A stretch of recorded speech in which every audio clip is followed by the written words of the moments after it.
Metro in Dino doesn't live up to the first part. Not its songs, not the performances, not the story. It's a 2 hour 45-minute bore, especially the first half.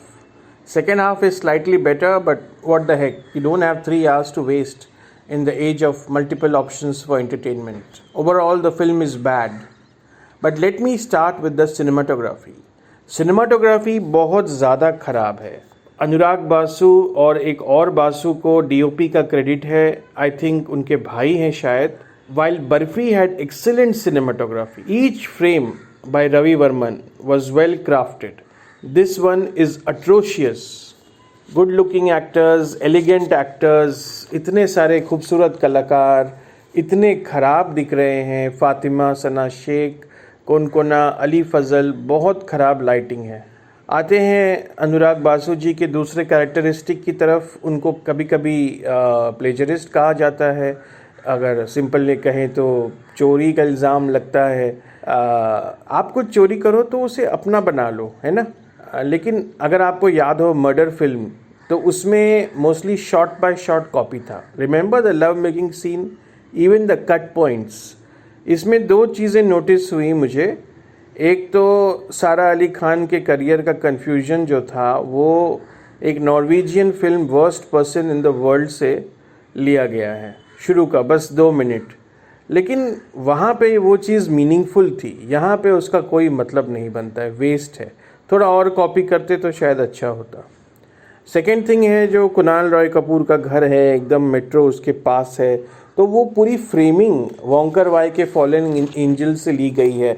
अगर मेरा editor split screen करके दिखा दे तो बहुत मज़ा आएगा. खैर, बाकी मुझे पता नहीं क्या चोरी किया है. आप लोग कमेंट्स में लिखिए तो पता चलेगा अगर और कुछ किया है तो उन्होंने. खैर, स्टोरी पे आते हैं. जो कुणाल रॉय कपूर और सारा अली खान की जो ट्रैक है उसे मे बी ट्रैक कह सकते हैं, मे बी, क्योंकि दोनों कमिटमेंट फोबिक है.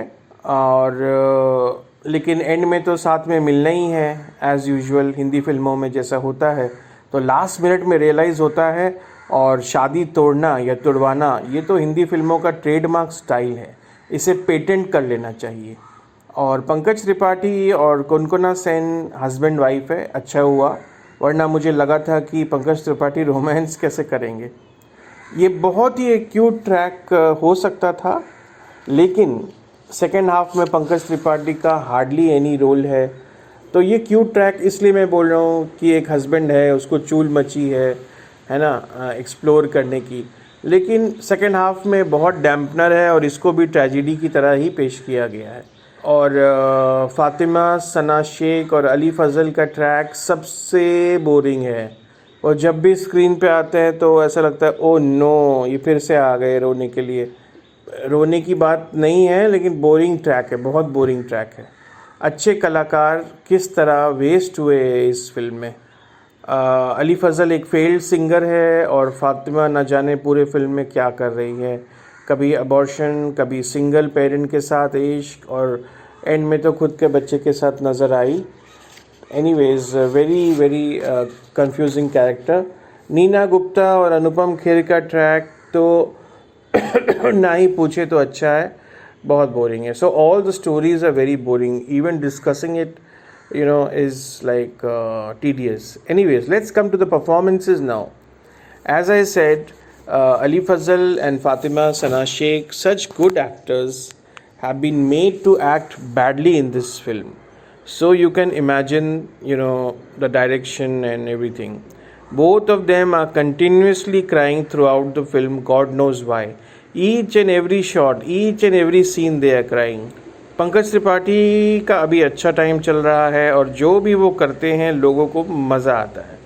वो क्रिमिनल स्टोरी ले लीजिए, क्रिमिनल जस्टिस, या ये फिल्म ले लीजिए, everyone just loves his histrionics. The audience loves him. और Kunal Roy Kapur is pretty average. Konkona is below par. वो इससे काफ़ी बेटर एक्ट्रेस है.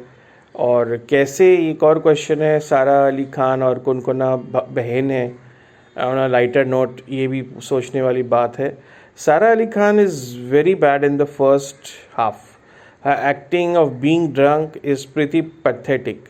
She is better in the second half, as you know, maybe Saif Ali Khan's genes come into play. Anupam Kher is average. Neena Gupta comes into form in the second half of the film when she pretends to be Anupam Kher's mistress come vamp. वो तो class है भाई, Neena Gupta class है। तो making के बारे में और कुछ कहने को ज़्यादा रह नहीं गया है। बहुत ख़राब डायरेक्शन है, बहुत ख़राब सिनेमाटोग्राफी है।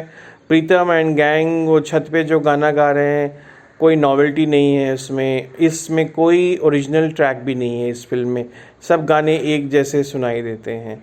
और ये जो 4 स्टोरी है, कोई भी ट्रैक को अच्छे से डेवलप नहीं होने दिया गया है। बहुत ज़्यादा कटिंग है, बहुत ज़्यादा चिप चॉप है। तो आप समझ लीजिए इस फिल्म की एडिटिंग भी अच्छी नहीं है। फिल्म का बेस्ट सीन है जब through a song Anupam Kher अपनी लाइफ की ट्रेजेडी बताते हैं कि how his wife and son died in an accident, and then a top angle shot of an old Kolkata fan comes, और उस समय म्यूज़िक बंद होता है। इस तरह के कुछ और फिल्म सीन्स होते फिल्म में तो अच्छा होता। साउंड डिज़ाइन ओवरऑल बहुत लाउड है और wall to wall carpeting of music है, बहुत ही ज़्यादा शोर शराबा है। So overall I would say it's a sure waste of time, energy, money and talent, but I guess mediocrity rules. Thank you. Please like, share, subscribe and leave your comments.